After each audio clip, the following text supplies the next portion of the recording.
Redefining Wellness.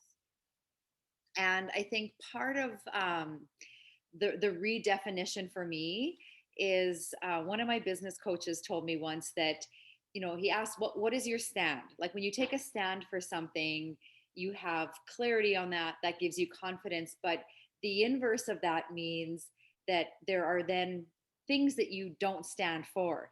And I feel like for me, when I teach and coach and inspire about redefining wellness, it's to take all those preconceived notions that we've been taught over the years and the decades of what wellness looks like, or what you need to do to be well or be healthy. And it's like taking a piece of paper and crumpling it up and throwing it away. Because throughout these 4 weeks, we've been learning about simple hints and tips and strategies that really have staying power. And that's what it is longevity and quality of life, right? So we've learned about hydration and how the body utilizes its hydration in that priority sequence, right? We've learned about the importance of oxygenation, and we learned about that great big diaphragm muscle that sits, at the base of the rib cage, and why it's important to, flex that muscle so that we can get rid of unnecessary stress and tension in through our neck. We've learned about posture, seated posture and standing posture. And when your bones aren't where they should be, you're kind of at the mercy of habits or the paths of least resistance, which we are so good at doing with our body. Last week we learned about the fascial system and how that connective tissue can literally wreak havoc on our body. A lot of our pain can stem from fascia that is stuck to muscles, bones, organs, joint structures. So we don't have the range of motion that we can enjoy. We become defined by our arthritis or our SI joint issues or our low back pain. And we want to, like a jacket, like unzip that and get rid of it and just redefine all of it for ourselves. And so we really are, like Bethany said, bringing it home tonight. And we're talking about this has become one of my most favorite kind of topics.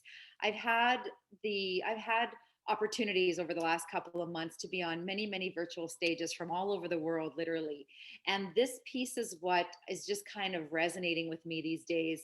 And it's about our habits turned into rituals, turned into this concept that I just kind of made up. And I like to call it in rituals. So, in rituals, because when you think about a routine or habits, they can have kind of a boring connotation, like this is my routine. Well, where we are creatures of habit, and most of us thrive with routine, but routine can also get pretty mundane. So I started using the word ritual. And then in one of my mastermind groups, I had some of I run a mastermind group for women. And a few of the girls were saying how, the word ritual wasn't landing for them. It felt like very religious, and, cults have, rituals. And I was like, okay, well, I don't want that to land that way. And then, one morning, my husband and I were talking about the routine that we do every morning and how we have chosen to start our day. And I was just saying to him how I feel so enriched in the morning when I make these choices, to spend the first part of my day with him doing these rituals. And he said, well, they are like kind of like they're enriching us. So they are in rituals. So I was like, yeah, I'm going to take those two words and put them together. And I want to share, not saying that what I do is the end all and be all, but I want you to think in your own life, what can you be doing on a day-to-day basis to really frame your day, to start your day? I actually have a free gift for everyone today that I'm going to share, and then an invitation to my 3-day event. So 2 free gifts. Eric, unfortunately, my 3-day event is just for girls. It's like a girl power weekend. So you're more than welcome to share the link with the amazing women in your life. But I do have a free gift that everybody gets to enjoy. All right. So let me tell you this. All right. How many of you, and you guys, if you want to come off mute tonight, come off mute or chat me. I would love to interact that way. But how many of you have heard the saying that it takes 21 days to build a habit? Have you guys heard that? 21 days, right? And yep, exactly. All right. So let me tell you, have I told you this story already about the research from 1920? Because I've been telling it on so many stages. Okay. I don't think I have. I think Eric, you said a no there. Okay. And Bethany, you're saying no. Okay. So there was research done in the 1920s on habits.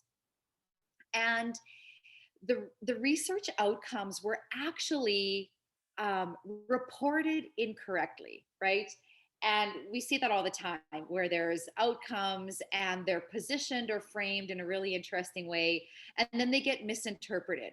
Well, this research from the 1920s, it was just social psychology research, um, was not properly represented. So we were told, based on that information, that it takes 21 days to make a habit. So, what has happened over the last 100 years is that we have embodied the fact that it should take us 21 days to make a change, to create a habit. So, December 31st comes along, and we are like just chomping at the bit for January 1st. You know, we wake up in the morning, and our life is going to be completely different. Maybe you were like and you just like love eating meat, and you make the decision that at 12:01 you are a vegetarian, and that sounds like a good idea. That sounds like something that you can be set up to be successful at, and I'm here to tell you it's not.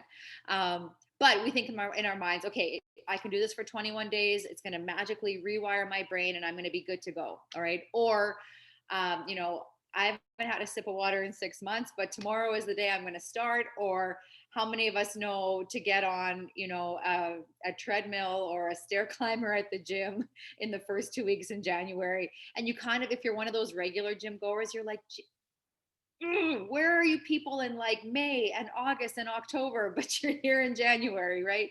So um, the research had repeated itself in 2018. I want to get this right. In the European Journal of Social Psychology, here is what this research study said: is that it takes people between 18 days and 254 days to create a habit. All right.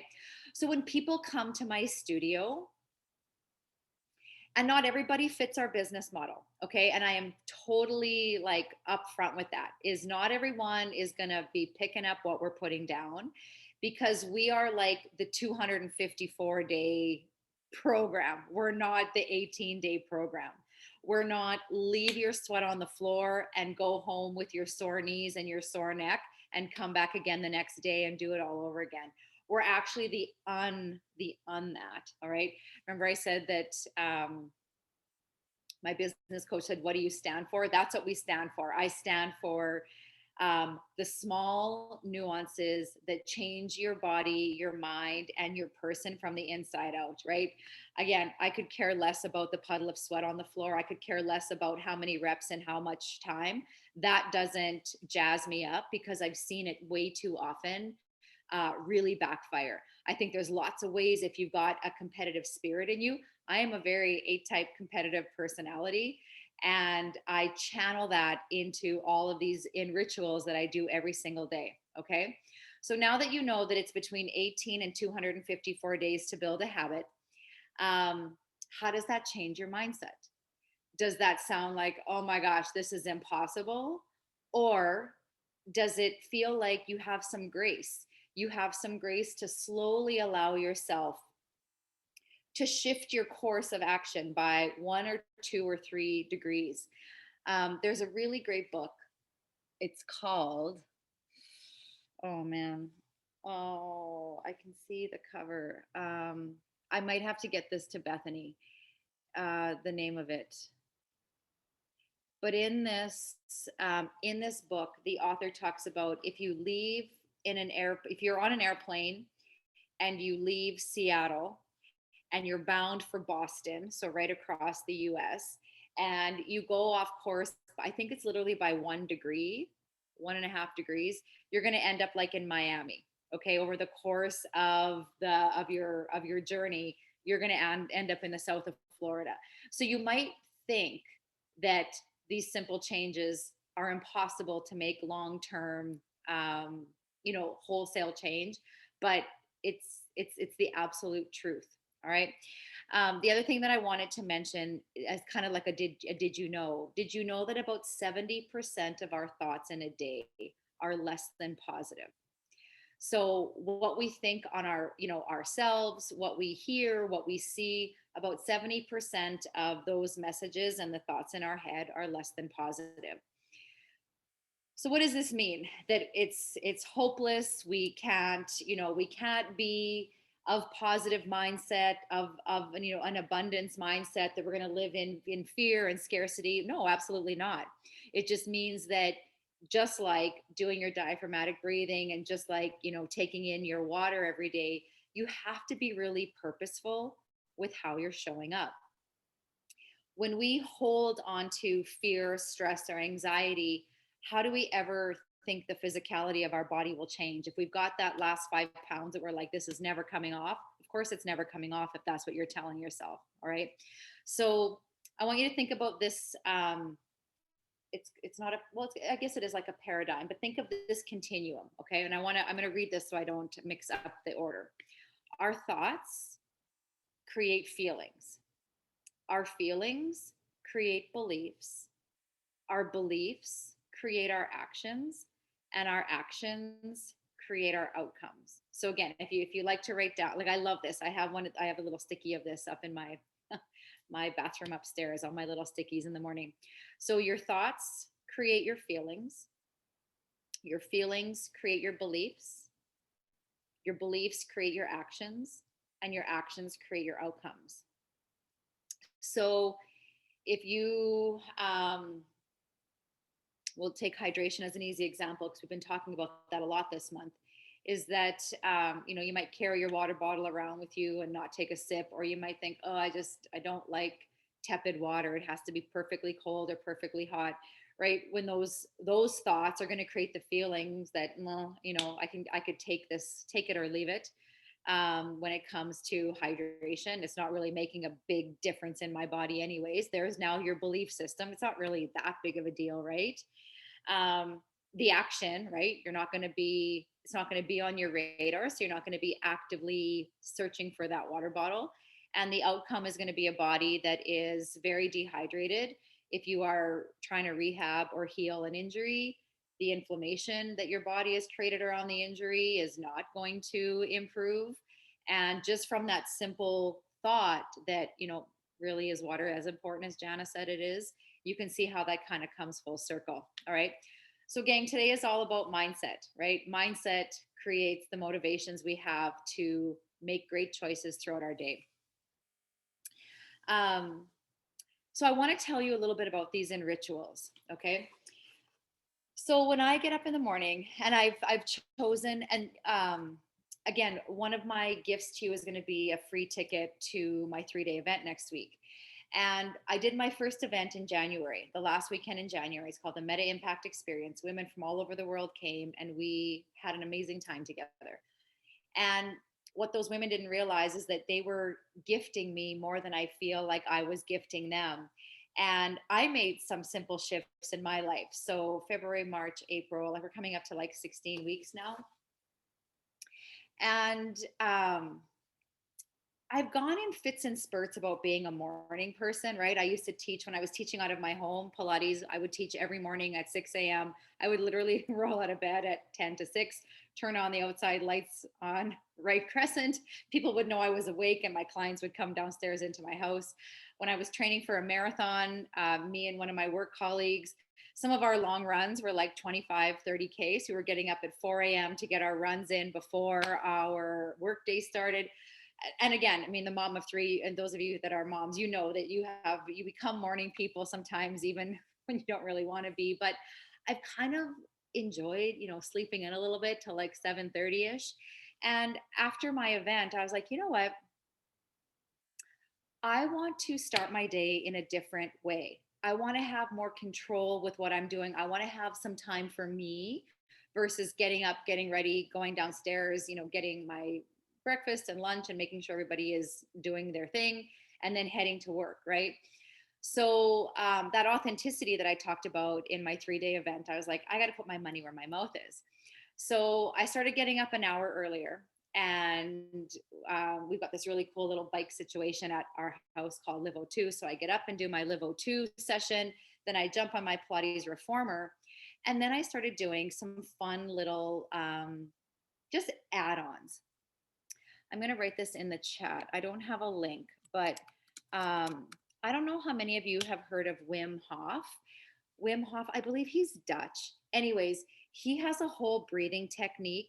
It is amazing, you guys. It's an amazing way to increase the oxygenation in your body, increase your lung capacity. He goes through like there's like a breath hold sequence. And anyways, there's a really great YouTube video, kind of the beginning sequence of the Wim Hof breathing. So I was doing the Wim Hof breathing, and then I was on a summit last fall where I met this really cool couple, Sabrina and Tristan Truscott, and they do qigong. So they were giving away like this little 7-minute qigong workout, and so I was doing that.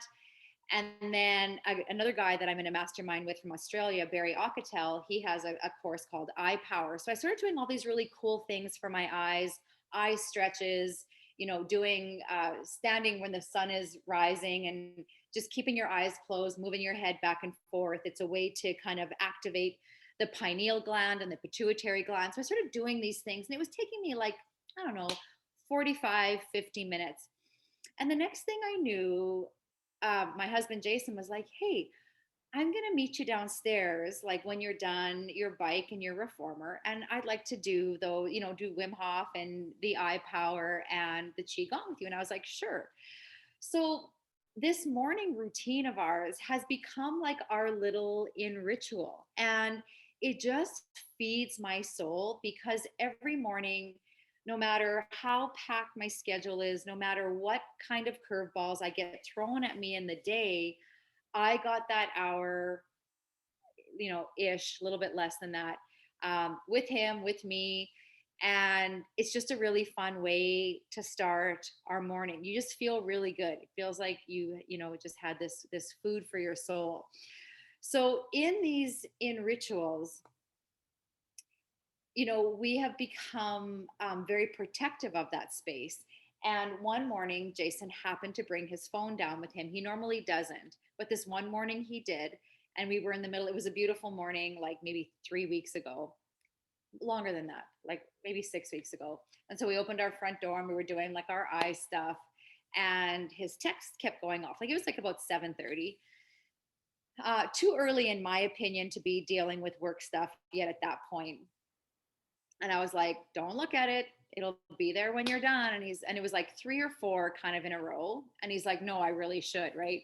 So it was one of his business partners in Vancouver, of course, that's a month, or not a month, an hour earlier. And the next thing you knew, Lee was calling him, and I just kept doing my thing, like no judgment. I'm going to stay in my lane. And what was really interesting was when he got off the phone, he was like, "I'm never going to bring my phone down here again." Like he was so agitated that he missed it. And I was like totally zenned out because I just finished like my qigong, like my river stuff, and I was just embodying all this energy, my energy jacket I had on me, and he was just like furious. He had like this anger cloud of like anger around him, and so I share this not because you're thinking to yourself, "Oh my gosh, how am I going to fit 45 minutes in?" You guys, it doesn't have to be 45 minutes. It can be 4 or 5 minutes. But each and every one of you, and I know when I'm onto something, when the same people keep coming back week after week. And if you're watching on the recording, thank you for taking the time to watch on the recording, because I love simplicity. And I think maybe we can all agree, like the older we get, don't you have less patience for like kind of the BS and the complicated? I don't want to spend 2 hours, doing stuff, classes. I want to do things that I can stack and be with my husband and do my breathing and enjoy the outside and start my day when I'm driving to work, doing my diaphragmatic breathing a second time, when I'm coming home, doing it a third time. That's what I want. I want that recipe where these pieces just connect with me on so many different levels. And then they're a part of your life when you don't do them for a day or two and you're like, oh my gosh, everything kind of feels off. It's like, when you wear a long sleeve shirt and it's kind of twisted and it's like, it doesn't feel very good. You got to, you gotta get everything to the right way or it doesn't feel right. That's where I would love, this group to kind of take that challenge. And for you, what is it? Is it, is it a meditation? Is it, writing in a journal, sitting for guidance? I noticed when I was doing my Wim Hof breathing, because I do it, our back of our house faces west. And all of a sudden, like there was a blue jay sitting on our fence in the backyard. And I was like, gosh, I've never, it's one of those, has that blue jay been there before? Have I never noticed that blue jay before? And so I've only noticed her a couple of times, but you do start to notice instead of being on this autopilot. And that's what I feel like sometimes the wellness journey is. It's this autopilot where, we're Googling, self-diagnosing, and then trying to fix on our own, when in most cases, we just need to take a step back and go back to the basics, go back to the foundation, figure out the foundation for you, because it's going to be different for you than it is for me, and then start building the new house on top of that. Don't try and build new over the old structure, because there's always that default that, the old structure is going to, it's comfortable, it's easy to be there. So we tend to gravitate to that when, maybe something really dramatic in our life happens, or traumatic or emotional, right? We go back to that safe space. So, um, you know, gang, that's really, I mean, that's what I wanted to share. I'm gonna put my first gift I want to tell you about this link. Okay. So I have had the beautiful fortune, like I said, over the past 15 months of connecting with amazing people, you know, not just business people, but just people in general, online. And one of my very new kind of biz besties is a woman from Australia named Kim Serafini. Now, Kim is brilliant. She's a technical mind, but she's created this very first gift I have for you. So, Positive Prime is, think of it like a digital vision board. Okay. Kim has connected with an amazing researcher from Harvard. His name is, I can't remember anybody's names or titles tonight. His name is, it's a yellow book, The Happiness Advantage. Sean Aker is the author of the book. It's called The Happiness Advantage. Yes. And he's done decades of research on positive psychology. And what this book in particular went to prove was, we've all heard the saying, success creates happiness. Or you hear people say, like, once I finish school, I'll feel like I'm successful. Or once I get that promotion, or once I'm married, or once I have a house, or once I'm a mom. We're always like reaching for this next, once I am, then I will be successful. He wanted to flip the script on that. And he believes that people who are happy first will become successful. Like, success follows happiness. So if you're doing what makes you happy, you will be successful in all aspects of your life. And so this book goes through different research studies, and he presents it in such an easy to digest and absorb way. So Kim connected with Sean. And what Positive Prime is, you guys, and you're going to get like a freebie from me. It's a 15-minute virtual vision board. And you just put your name and email in, and your name is actually going to come up on the screen. So there's 1,000 images that come up over a 15-minute period. And you can fast, like you can do it 2x or 3x or 4x or 10x to really go through it quickly. Your subconscious will be getting the messaging more than your conscious at that conscience at that point, your conscious brain. But it's there are, what they have found is that a 15-minute positive prime session every day, the feel good endorphins that get released into your brain actually last for 6 to 8 hours after you watch your positive prime session. So I'm happy to give that to you. I have a little story that goes along with that. So I got that. My Jason has a membership. My three boys, I got everybody memberships. They all do their positive prime. And Tommy's our youngest. He just turned 16. He got a hole in one at Riverside like last weekend, like 10 days ago. Youngest in the history of Riverside Golf and Country Club. And he's like, Mom, do you think it's like my positive prime? Because he had just kind of started doing it. And I'm like, well, I have to say that there is a little bit of luck that goes along with a hole in one. Even though it was a par three, 148 yards. It was windy that day. There was a bounce and it went right into the hole. He felt so good about his hole in one. And then he, connected the dots. Like, I feel like my brain and my mindset really did have something to do with that experience. So it was cool in his 16-year-old mind to watch him work through that process. Um, so I would love for you to give it a try.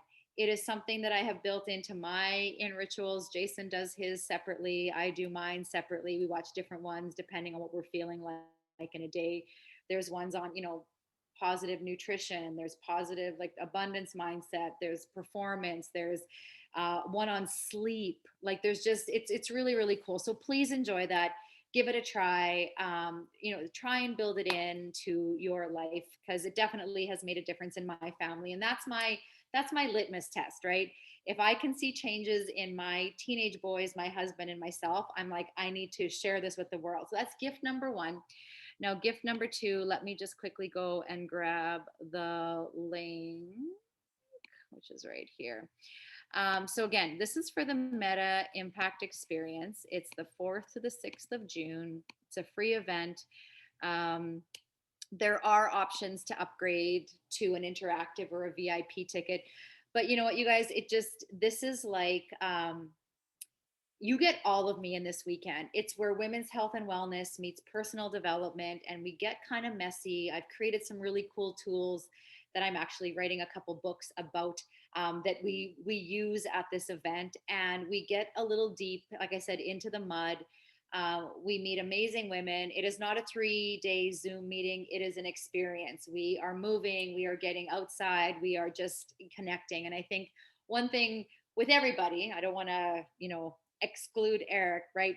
That community is really, really important. And so that's the one thing that I really try and build into this event. So if you do have the time next weekend, I would love to see you there because it's pretty impactful, the Meta Impact Experience. Gang, we are at time. And I know I kind of had to be auctioneer like to get through everything that I had to get through today. But if anybody has questions and you don't come off camera, that's fine. You can put them into the chat if you have any questions about anything we covered in these 4 weeks. I know they were jam packed. There was lots of information. So please, yeah, if you have any questions, let me know. Otherwise, you know what? I'm just going to put info at Meta District into the chat. This is where you can get a hold of me if you wanted to ask something just privately. That's I check that email address. So please go ahead and use that. Bethany, I'll turn it over to you. Awesome. So is it okay if I list that email in our last e-blast that goes out? And then if anybody that wasn't here today wants to contact you? Okay. Absolutely. Yeah. Awesome. Well, thank you so much, Jana. This last month has just, like I said earlier, been a wealth of knowledge that I just feel like I've soaked up. And if you ran a class, I would attend every day. That's Thank you. Thank you so much for this last month and for the information that you've given us and the support. And thank you so much also for these links.